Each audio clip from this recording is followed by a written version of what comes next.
Vashishtha 9:23-24 says, Atma Anubhav Matra Atma Sarvaga Sarva Sansraya Prakash Ananya Chaitanya Vyatirikto Anal Usnavat. The self is the essential nature of experience only. It is omnipresent substratum of all objects and inseparable from the light of unit consciousness, like the fire is inseparable from heat. चित्त वर्जित चिन्ह मात्र परमात्मा अवभाषक स्वबाह्याभ्यंतर व्यापी निष्कलो निश्चल आश्रय. The supreme self is of the nature of consciousness, different from four aspects of mind stuff. It is revealer and pervader of inside and outside of everything. It is free of limbs and parts, and unmoving substratum of all. The four aspects of mind stuff are the mind, the intellect, the remembering faculty, and the ego. नैष्कर्म्य सिद्धि 422 से चक्षुर्विष्टे शब्दम तद आत्मत्व कारणा तथैवं भौतिकी दृष्टि न आत्मानं परिपश्यति. Since eyes are not the product of a space, they are incapable of hearing sound. Similarly, the knowledge that arises out of mind stuff, which is physical, cannot experience the self, as it is not a product of the self. The eyes reveal forms and the ear reveals sounds, because they are of similar natures.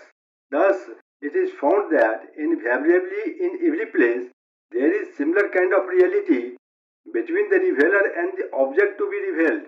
The self is of the essential nature of existence, consciousness, bliss. The sense objects also have the characteristic of manifesting reality. Of course, this characteristic of manifesting the reality of objects basically belongs to the self alone.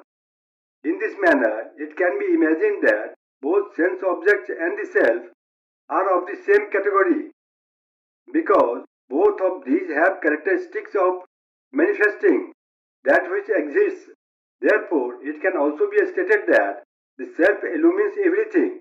Essentially, the self is illumination itself. There is no second object at all other than the self. The luminosity of the self and to be illuminated property of sense objects, all of these are mere imaginations.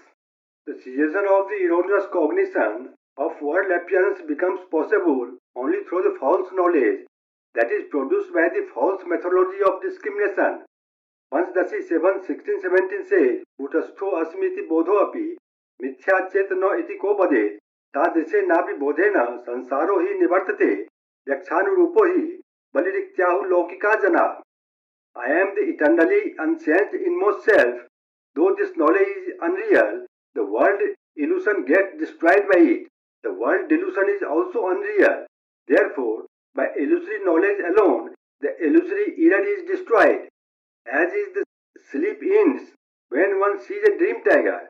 There is a traditional saying that, as is the deity, so also is his offering.